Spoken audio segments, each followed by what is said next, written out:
Welcome to the Zesty Ginger Podcast. We are Megan and Dr. Alex.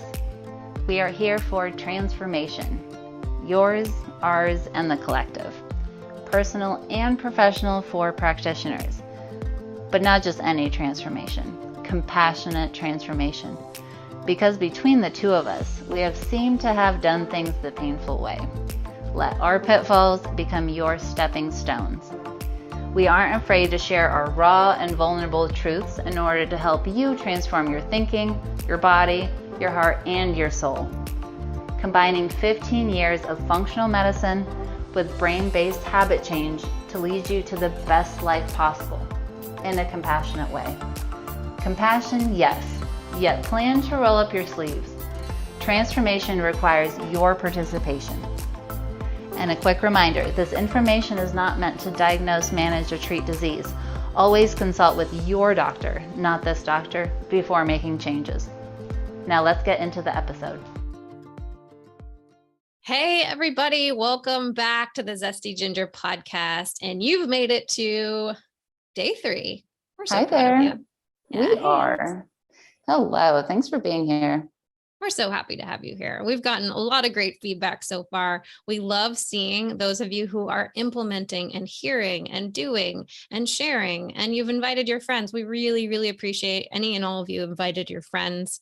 We have a goal of helping 1,000 women with their habits during this challenge, and we are very close to that. So if you have anybody in mind who wants to go back and start with day 1, it is not too late. You have lots of time. So thank you for being here. And a reminder that Sunday is the last day to fill in and turn in the workbook. If you don't know what I'm talking about because you jumped in here, you're going to want to start back at day 1 of the challenge, the series, this experience, this subconscious reprogramming experience that you are in and is happening right now, and fill out that workbook. Someone will be winning $500. Woo. Super fun. And I interviewed Diane, who won our challenge last time, and it is so cool, the ripple effect of what that money did in her life. I will not spoil it. It's coming out. It's very, very cool. And you want It's that. very, very cool, especially because we'll spoiler a little bit. Dan, someone who wasn't even taking breaks throughout her day to like feed herself or anything. And the transformation there was just mind blowing. Yeah, it's been awesome. It's been so fun. Yes. And I have been saying, I was like, this is probably about the easiest $500 to make, right, Megan? Because we're like, it's literally called the effortless brain-based habit challenge. So that's right. It really is. All just program in that money flows to us and it's easy to get. How about that? Exactly. And it certainly is from us. Yes. You just have to listen. Listen. Fill in your one takeaway and you'll see the workbook's super simple. It's just a way of you reminding your brain that you're showing up for you. You're creating new habits. Every day that you listen to this, you are creating new habits. You might not even know that. And that's the coolest part this is just happening. Yep. It's just happening in the background. It's effortless. And there's a point to all of it. And you don't need to know the point for it to still work. Cool. Absolutely. Okay. So our goal in general is we are really hoping to change the health norms that to impact generations to come. When you know this process, we're taking you through a process, whether you know it or not. And when you know it and you understand it, and you will, you stop second guessing and looking for all the experts to tell you what's going on, and you will start trusting yourself.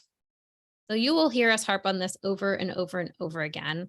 And one of the big parts of trusting ourselves is looking at the different beliefs we have in ourselves, in our capabilities, in our confidence, in how the world works, and who does what, and who's required to do what, and who should do what, all the things that we've gathered over a lifetime of how things should be.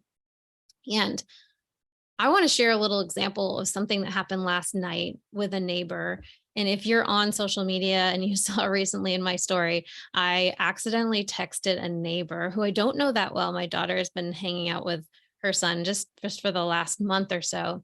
And I thought I was texting my husband and accidentally texted this new neighbor and said, hey, would you be willing to make dinner? And the funny thing is, she responded right away. like, well, we're having lamb chops and rice tonight. Would your daughter eat that? And I was just laughing so hard. And the next one was like, or she could bring her dinner over. We're eating at 6. It was the kindest, sweetest response. And I was just like, oh my gosh, she thought I was asking her to make dinner and didn't bat an eye. It was so funny, Alex. Wow. Holy cow. Can I have that neighbor? I know. So I wrote back, oh my gosh, this text was not meant for you. It was meant for my husband. And thank you for being so willing. I'm glad to know you will make her dinner anytime. So it's been really cool. Ditto. Oh my gosh, that is so cute. So in response to this, I actually invited her son to have dinner with us last night. Thought that would be a kind thing to do. And the kids were playing together so well. He's such a sweet kid. And Paige and they just play so well. And so I said, would that be okay if he comes for dinner? We were just having, chicken, potatoes, and broccoli. And he says he loves all 3 of them. So it was an easy sell. And she said, yes, he can come. She said, the only thing is, and she said this in front of her son and my daughter, she said, the only thing is he's a really slow eater. And I looked at Paigey, my little one, and I'm like, well, perfect. Paige is a really slow eater too. It's just a running thing in our house. She takes, an hour or more. She just takes a long time to eat her meal. And in our house, I have programmed, I'm going to say program, but I have really enforced with Paigey that this is great because her older sister will be like, I beat you, Paige, right? There's always a constant race with kids of I beat you. And every time I hear this, I say, well, actually, when it comes to eating, whoever finishes last is the winner. That's been the thing I've installed of like, hey, it's great to take your time and to digest your food slowly and all that. And so here we are, this other mom is, and I could tell from the look on her face that she did not think that this was a good trait of her son. She's like, it takes forever. And I could hear the annoyance and see it. And she said it out loud in that way. And of course, immediately my little Paigey pipes in and she goes, no, it's actually really good for you to eat slowly. And isn't that funny, Alex? They're like, they know when it feels good, right? These kids, their emotional compasses, they still actually use them the way that they were intended. Yeah. Right. They're like, no, really, this feels nourishing to me.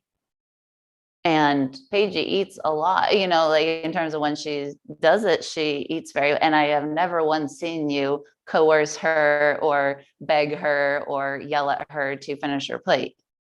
Mm-mm. She just eats it. Yeah, she just takes her time. And the 2 of them sat there and they slowly ate their meal together. It was perfect and so funny. And the thing that got me and just made me realize, we form these beliefs early on, these subconscious beliefs, meaning below the conscious level, it's not something we're thinking about. It's just something that has been formed over time. A lot of them are formed from 0 to 7, and these 2 are 6 years old.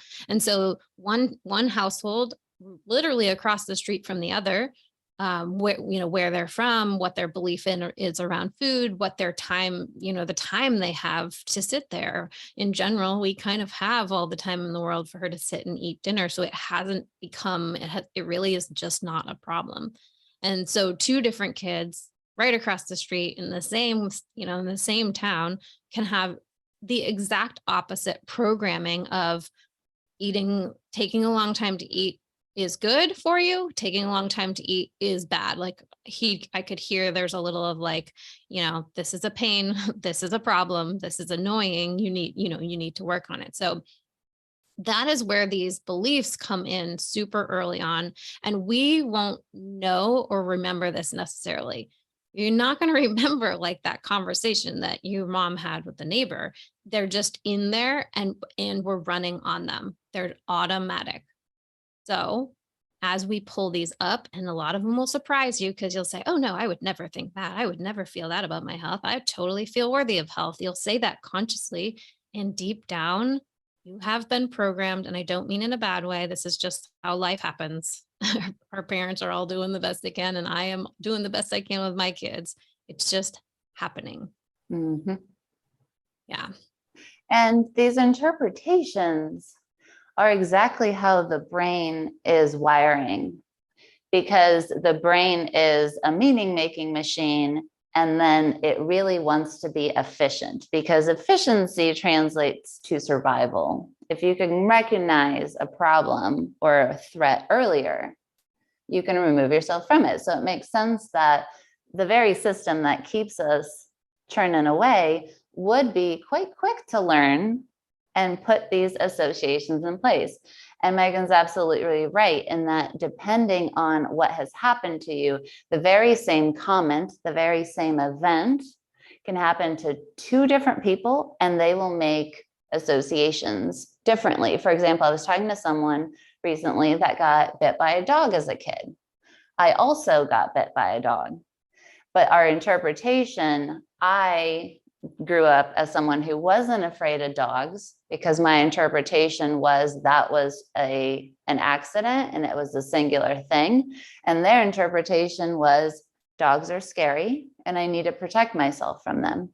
Same level of dog bite, same outcome, very, very different wiring for the brain.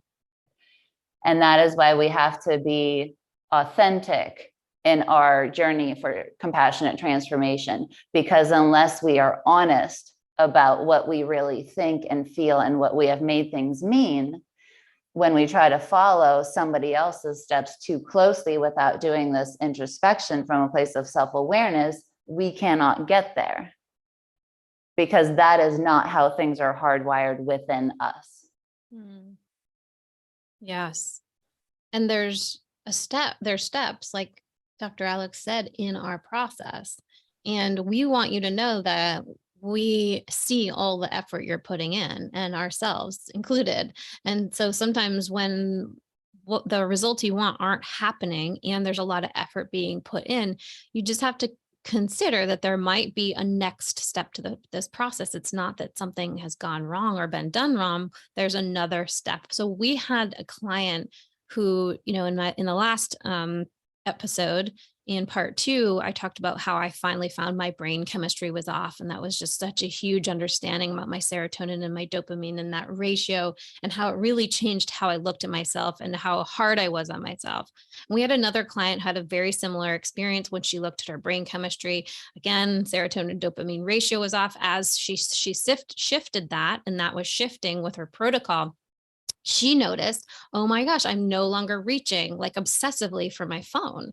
And it was such a cool realization. She's like, I didn't even know how bad it was until now I'm not doing it, and just seeing the difference in my behavior based on my brain chemistry shifting. And that was a super cool discovery. And what happens when we stop here? So this will be where a lot of people stop. It's like, okay, I've done the physical stuff, I've done the supplement stuff, and we'll stop there. And sometimes, and often, there will be a few weeks where it is great, maybe even a few months. And if there is a belief underneath that, things will shift back. So she found a few weeks, maybe it was even a month or so into the protocol, that behavior with the phone had crept back in. So what's happening here? Is it that her brain chemistry, is it the protocol's not working? Her brain chemistry has automatically shifted back. Being the coaching ninjas that we are, we're like, okay, that's interesting. Let's gather some information as to why. And the more we dug in with her, carefully listening to her words, because words are the clues into the model of her world and her deep, deep, deep beliefs, those ones I talked about that are formed in childhood, the ones that we don't say out loud, they aren't conscious, yet they're there. And because they're unconscious, they're running the show 95% of the time. So it's really important to explore this landscape. And how are you going to know? If you look at your reality, so people say, well, how do I know what these beliefs are underneath? Look at your physical 3D reality. What is around you? What is your money belief? If you look at how much money you have, what's going on in your process of healing? Do you have the belief money is hard to come by, healing is hard, life is hard? What are the beliefs? Because as you look around, you will see evidence of this. And there's a lot to do. There's a lot to do about that. I had this belief around money that there's always enough, just enough. And I thought that's a pretty awesome belief. Like, yeah, I want to always have enough, right? And I would notice that there would be almost exactly to the penny if I made an extra amount of money for a client, like, $2,220, I would then also all of a sudden that same month, I would have to get my cracked windshield fixed. It was uncanny how exact these numbers in. And I said, oh, I see. I can see this comes in, this goes out. I had a belief that it should always be just enough. Now there's a lot underneath that story. I was able to rewrite that there's an abundance for me and have that shift. So this is how you can see the physical stuff, reality. Yep. And that makes sense when we have supercomputers in our skull that get programmed, and they're programmed to take a lot of information: the color of your countertops, the way that the floor feels below your feet, the way that your hair is brushing up against your shoulders, the way that your stomach feels a little bit hungry right now. Everything is getting picked up by the brain, but we would go insane if we were conscious to it, because it would be too much, especially these days in modern society. And that means that the supercomputer has to weed out the information for you. It means that it will look for and create the relevant things to point out to you. That is how that happens. So while it can feel uncanny of how consistently this works, it is no different than saying, I'm looking for a red shirt and you see red shirts everywhere. I always have just enough money. It will make sure that oh, hey, now I'm interested in that program. Oh, how convenient. It costs $2,000, right? It will always make sure that you are right. It will always reaffirm what is already efficiently programmed. And that is why we can't leave things on autopilot. And at the same time, it's also very, very handy that once we understand how this works, to program and navigate that intentionally ourselves means that you are never at the mercy of lifing in the same way. Absolutely. Same thing happened with that client with the phone addiction. We uncovered that there was a story underneath this. So yes, her brain chemistry had changed. Yes, she had gotten into state. Yes, she had gotten clear on her goal, but there was a belief that her worth is tied to her productivity. And she had linked her phone, which had her to-do list and had her email and had her stuff, all the apps and all the stuff, to getting things done. So even with the brain chemistry shifted, your beliefs will trump in the long run, right? That's the 95% of the time. This is what leads to the yo-yo dieting or the plateaus after progress or the backsliding after feeling good. Yes. And isn't that interesting? Because we talk about how powerful supplements are, but that our internal state will always outwin the supplements. We cannot out-supplement our emotional and mental patterns. And that is because we think things and we feel things so much more than you could ever take supplements for, right? That day in and day out habitual patterns and the wiring will lead your brain chemistry to that state in a more powerful way than food or drinks or supplements or tinctures could ever do. This is a beautiful case in point in that, yes, supplements will shift it, but you can absolutely shift it right back if you don't change the things around it. Yeah. And that's so common. What happens? And then we start to go, oh, I'm a failure. I'm always wrong. Right. And then there's more beliefs. Nothing ever works for me. Nothing works for me. It works for others. Yeah. My history is complex. Yep. And I am a failure, which Alex, yes, you have a good story about this. So. I sure do. And really, how does one know, that you're in this place, right? Because sometimes we do make progress and then it feels like it comes right back. Well, our emotional state, like we talk about, is exactly what's going to let you know, because your emotional state is often tied to, not exclusively, but is tied to the thoughts that we think. And those are always going to give you clues to the beliefs. So more than likely, You know that you're not meeting what you say that you want. You're not meeting the goal or the outcome, and you feel bad about it. That is going to be your first clue. Your first clue that there are things underneath the surface that are not being taken into account. There is fragmentation within yourself, and those negative emotions, that discomfort that you feel, is what is communicating with you. That's what they're there for. So let's talk about what that actually looks and sound like in your head then, right? These are the people, if this is you, you're going to think stuff like, I'm messing everything up. Or something that's really common is just confusion, right? I just don't even know what to do at this point. What should I try hard next? Or even if I do know that I should do this and it's good for me, why am I so resistant to it? Why does it feel threatening to me? Why do I always have fear, even though it sounds like, hey, this could help?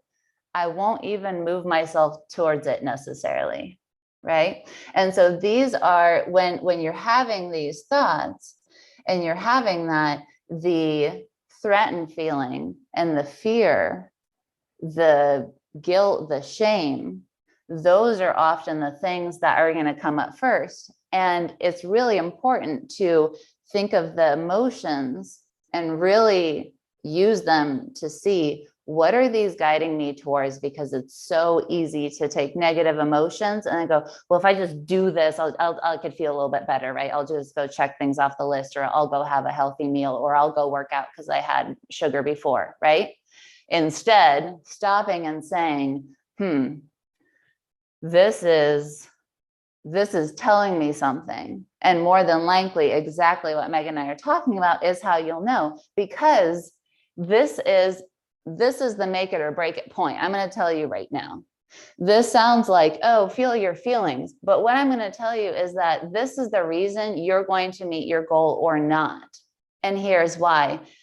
When we think the same things and therefore feel the same emotions, we will always see things in the same way. And therefore, we will take the action in the limited scope that we already understand. And that is why you can probably relate to the fact that your life doesn't change that drastically every year. It's just a little bit better. Maybe you're a little bit healthier, a little bit more peaceful, a little bit happier, but nothing's really drastically changing that much. And it's because these things haven't shifted enough to change that perspective, moving up the Empire State Building to get a different look. And this is a beautiful example. There's so many that exist like this, but this is the creation of super glue. Okay, so there's a guy, he's making super glue, and he's in construction, and so he understands the value of bonding things, right? And he's like, there's this problem, and there could be a solution if I just had the thing that bonded things really securely, then I'd be rich, right? He's probably thinking like, sweet, I see a need. This is all entrepreneurs. I see a need. I can think of a solution and let me get after it. And he makes it, and it keeps being really not sticky. And it's not even it's not even like medium sticky. This isn't like your regular Elmer's glue. He's like, I'm trying to make super glue, and this thing comes right off and sticks back, and comes right off and sticks back, comes right off and sticks back, right? And if you're that guy and you're trying to make sticky glue, and the belief is if I make super glue, if I make super glue, then I can have the life I want. Then I'll have the money. Then I'll be known for something. I'll feel good about myself, and I'll be the guy that created super glue, right? I can kind of imagine how that would go in his head, because I've done the same thing for stuff. Well, when that wasn't working out, if he had continued to see it as, I'm making a super glue that's not sticky, all those emotions I said, the guilt, the shame, the feeling terrible about himself, that he saw a need, he can't do it. He keeps failing at it. Think about how he goes to bed each night, what he thinks about himself, how he talks to his partner or his kids, trying to explain the situation. It's really not happening. This man said, oh, but that's solving a different problem here. And that's how we got sticky notes. This is actually the story of how we got sticky notes. So this man said, I create a glue that's not only not that sticky, but it comes off without leaving a residue and I can stick it back on. He put on paper, put a bunch of papers together, and now we have sticky notes. And thank God, because I use sticky notes every single day of my life. If he had not said that, oh, wait, these negative emotions are telling me something, and I need to have the wherewithal to look at them. This is courage at its finest, because it's hard to look within ourselves and say what's happening here. But when we do, that trade-off is such that he could see what my limited goal was this, but what I am creating meets a different need. And in pursuing that and following that, I can see it for what it is. And that man is incredibly successful. And that man and his family have generational wealth from sticky notes. If he wasn't willing to change, none of that would have happened. He could have created a subpar super glue, even stuck to that, and his life would have gone very differently. And that is the exact same thing. So Megan and I, as you know, if you've been around originally, right, what did Megan and I start with? We started with the physical body, and we actually did detoxes first, right? It was the Love Your Liver detox, where we talked about all of the different organs in addition to the liver on how to support them. Because that's what we were working on at the time. This is 10 years ago. And that was our limited perspective. Now what we're talking about is very different. At each point, we had to say, I'm feeling that these are not, something's going, that I feel fragmented. We are here for us. And only in the looking at what's more here for us have we 10 years later then created something that feels so much better to us and is making a bigger impact in the world. It's very, very powerful. This is how you get your goals. Without this, no perspective, no difference. Yeah, that sticky note guy, he could have just said, gosh, everything, it works for everybody else, but not me. Right. Mm-hmm. Like maybe he couldn't receive or see the message in this or the potential in this. We've had this, Dr. Alex and I have had this. It's like, it works, there's a belief that maybe we have to have a certain process for it to, doing air quotes, work. Mm-hmm. And maybe it is working for you too, but just in a different way than you think. Because many people think that things didn't work for them just because there was a problem with the thing or a problem with the plan. But what if it didn't work for you, not because there was a problem with the plan, but because you're not open to receiving the plan and the benefits? Self-sabotage at its finest, right? Yeah. Mm-hmm. Who's getting a little feeling around this? Yeah. It's like the dating where you want to be close, but you're always waiting for them to mess up so you can push them away, right? Mm-hmm. There's that red flag. Whoop. Now I can feel safer with you away. I'm lonely, but at least you're over there. And I really want to help people and be proud of my Instagram and my coaching business. But, if I don't post, I don't have to see the 0 likes. That's right. Yeah. And this is how continually we can break our own heart a little bit. And end up in a space where we're even scared to dream a little bit, right, Meg? Absolutely. It hurts to never get a higher perspective. Feels safer not to even dream. Mm-hmm. Then you can't miss it. Yeah. And you also can't get it. Yeah. Right. You can't be let down if you don't get your hopes up. Mm-hmm. And not getting your hopes up is the very reason that there's no emotional gas in the tank when there's if we're not excited, if we're not motivated, how are you going to do the things? Right? It just doesn't happen. We didn't record this going, maybe we have something that'll help people. No, because if we thought that, you wouldn't be listening to this. We'd never have the motivation to show up day in and day out and have 15 seasons of this podcast. It just would never happen, because Megan and I will say, are not stupid, right? Why would we do something that we do not think is good, right? If you don't think you lose weight, going to the gym or eating healthy or whatever else you're trying to do is very unmotivating, quite honestly. Why stick with it? Your brain is like, that's a lot of energy that you're asking me to expend for no reason at all. I already know the outcome and I'm programming it for you. Thank you for letting me know. Yeah. And this becomes really where it's a blessing to have other people in our environment mirror things back to us, right? Because sometimes we can't see where we're stuck. All we know is that we feel bad, but we're here to remind you that feeling bad matters. And that's actually a huge piece of information. So if you have that, you have everything you need to get started.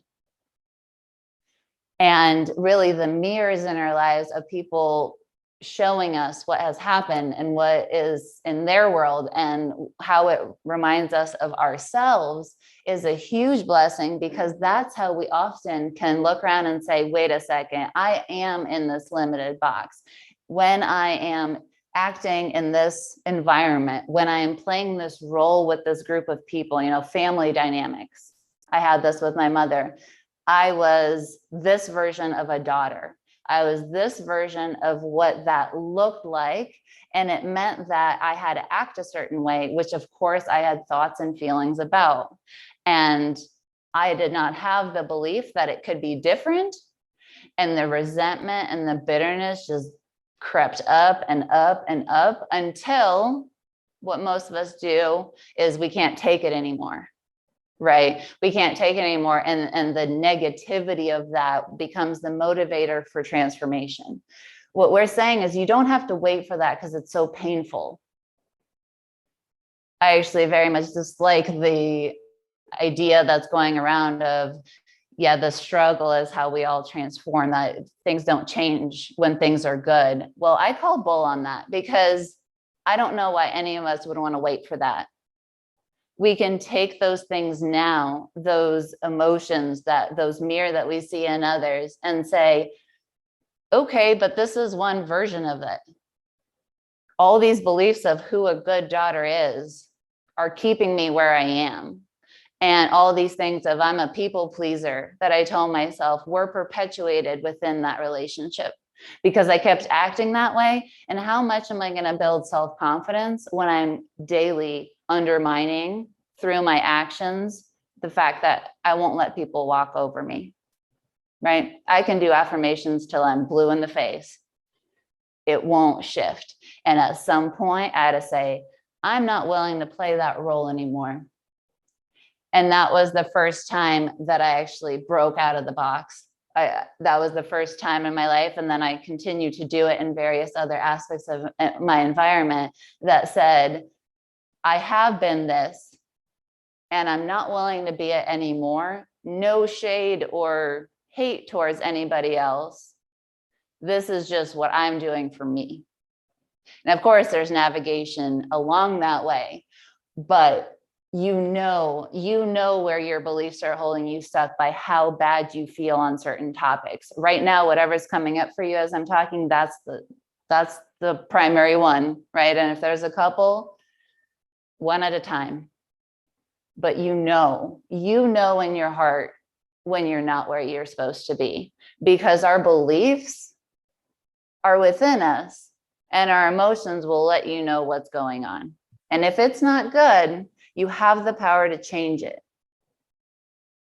And if that's not a belief that you have, that's where you start. And grab a friend to be this mirror for you. Grab a friend, grab a buddy, grab somebody from the challenge, because we all need that mirror. I had this friend who really, really needed that mirror from me, because she was really walking around thirsty. All day she's walking around asking people, she'd carry around her cup. And all day she's walking around and asking people if they'd fill up her cup because she's so thirsty. And at the end of the day, she would look in her cup and there was nothing there. And she's like, see, look, there's nothing in the cup. No one loves me. And no one is willing to fill my cup. Clearly, asking for what I want is not helping. That was the belief that was decided there. I'm asking for something and I am ending the day without it. So she told her friend, an amazing coach, about her cup problem. And she's like, no matter what I do, no matter how good I am, and no matter how many people I ask, no matter how much effort, my cup is just not full at the end of the day. So the coach asked her friend, she said, I want to come and see this process and see what's happening. She's like, let me just follow you around. And this just doesn't seem right. It doesn't add up. It doesn't match my model of the world. And so as she followed the friend, she immediately knew the problem. She's like, oh, honey, this isn't a problem with what you're doing. It's just that your cup has a lid on it. And all day long, people have been pouring into your cup and pouring into your cup and pouring into your cup. And none of it has been going in. You've asked for and received exactly what you asked for. You just weren't able to receive it. So was there a problem with what she was doing? Was there a problem with her strategy? Because that's where we jump, right? There's a problem with my diet. There's a problem with my protocol. There's a problem with my physician. Yeah, get rid of that husband. Yeah. Or did she just need to realize that she had to remove the lid? Yeah. It's kind of the desert story with the water, right, Meg? Yeah, that's a good one. Yeah, this is the flip side is sometimes where we're in the desert with our buddy. It's me and Megan. We're in the desert, we're walking, we're getting to our destination, we have a way to go. And I have this bottle of water. And Megan doesn't have any, right? We're just walking in the desert. I look at my cup and I'm like, man, or this bottle of water, I'm like, man, the label's all like peeling off from me touching it, my sweaty hands. And there's kind of sand in it from me opening when I was drinking it. Like it's just not good enough for Megan. It's just, I know that this is water, and I know that it's helpful, but I can't give it to her. This is just not good enough for me. And then we get there and I'm okay. And Megan's getting IV for her hydration because she's really dehydrated. She's telling the tech, yeah, no, I was in the desert. And so I got dehydrated. And the tech's like, yeah, oh, that makes sense. You're in the desert. And, how's everybody else doing with you? And she's like, oh, Alex is fine. She had water. Right. So the tech, what would the tech think? Right. Your friend was with you. She had water and she let you dehydrate. And that's kind of what we do, especially when we say, yeah, I'm a good person, right? I'm a good person. I'm trying to be gentle parenting. I'm trying to be a different kind of coach. I'm trying to lead the world in a different way. And then we have all these beliefs that say, but who am I to sell? Who am I to speak up? Who am I to lead the charge? Who am I? And we have things that help like the water, and we won't even share it with the people we love around us. We won't even post online to go put that helpful message out there for the person who's praying at home for the help that you can provide, and it's not coming. Right? When we have those kind of beliefs, we often tell ourselves the story of, no, but really, these are I'm not good enough. Who am I? I have imposter syndrome, all this stuff. And really the flip side of that is, sure, you can really believe those beliefs, but when you go look at it from a higher perspective, are you really being the person you say it as? Quite honestly, I would not be being a good friend. I wouldn't be being a good friend with a subpar water bottle. I would just be not being a good friend, period. And that's a bitter pill to swallow, because sometimes the stories and the beliefs that we have make us feel like it's good. Kind of like what I used to tell about people pleasing. I'd be like, I'm so nice to people. Why aren't they treating me well? And then I thought, oh my gosh, Alex, you just do things so that you get a certain response from them. And that is quite honestly the definition of manipulation. And therefore, these beliefs, they're not just keeping you from your goals, they're damaging. They are the thing that is guiding you towards where you're going. But it's not, the cost to not doing it is not just neutral. The cost to not doing it is really high. It'll cost you your life and your dreams. And I know that's tough to hear because Megan and I have had these realizations, but that is how that works. That's the truth. And when we have the courage to do that work and overcome those things, we also get all of the gold, all of the amazing stuff on the other side of that. And it's worth it. It really is, but it's not for the faint of heart. And quite frankly, a lot of people aren't willing to do it. But I think that you are. If you're listening to this and you made it that far, you are. There's something inside you that says, I'm meant for more. I will not tolerate this because I deserve better. I deserve more, and I will go and create it. And we want that for you too. Yes, just like that client who believed, the one who found that even the neurotransmitter protocol got her brain chemistry in a different place, but then she still had that belief that busy equals worthy, right? So she discovered that old belief, was able to clear it. And of course, that was fabulous. Then what identity did she want to have? What did she want to believe instead? What would she do with this extra time and extra energy she had? So there's a step to clearing, but then there's the what are we putting in there instead? It's really important to make sure that you're then installing the new beliefs that lead the new identity, that lead to the new life, that lead to this exciting thing that she's going to do and you're going to do. And now with this space, she said, oh my gosh, I didn't realize how much time I was spending on social media, on accounts that were not actually leading me towards where I wanted to go. And with this extra time, she realized she actually really, really had always wanted to be a coach. She's an amazing coach. She's a coach to all of her friends and to her family. She just wasn't getting paid for it. She had a gift. All she needed was a little more structure, a little more training, and a little more support. And just by installing this belief and dropping the old one, because what if she had just scrolled forever? Just kept scrolling and not done her own thing because she believed busy was worthy. Busy is worthy. That's how I get my love. And now she's saying, oh my gosh, I have so much more to give. I can still get love and feel worthy while creating, while helping other people. And now she does. It was so cool and is so cool to see this transition over and over and over again. So true. Now, sometimes when this happens, we really can get on a roll. We really can make some decisions and say, no, actually, I'm going to stop responding and reacting to the things that happen to me. And I'm going to start setting the tone myself. This is where I'm going. And this is what I'm willing to fight for and take responsibility for creating. And we start moving and we put one foot in front of the other and things start flowing. Things start moving, things start shifting, things start changing. And that's a really fun experience.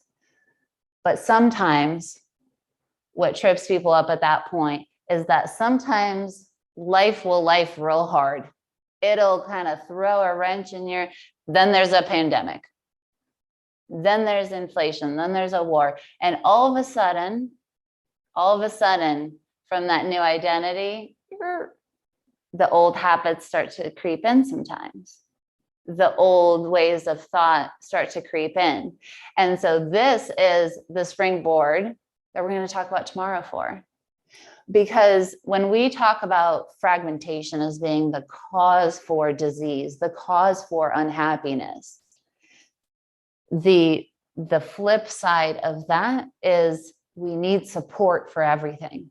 And that means that we need to have a filled out enough toolkit to be resourceful enough and to see things from a perspective that we see the potential, we see the possibilities, and we can navigate them. That's what we're going to be talking about tomorrow. So tune in. Come on back. Can't wait to see you there. Thanks for coming out to hang with us on the podcast. It is our goal to transform the way women are treated in healthcare. And we need your help. We need your help to get the word out. We have a lofty goal of 1 million downloads. And we know that as this podcast grows, we're going to be able to reach more women, get more amazing speakers for you, and bring the most cutting edge information. If you found these pod classes helpful, please take a moment to text 5 women you know the link to the series. We appreciate your help so much. Can't wait to see you next time.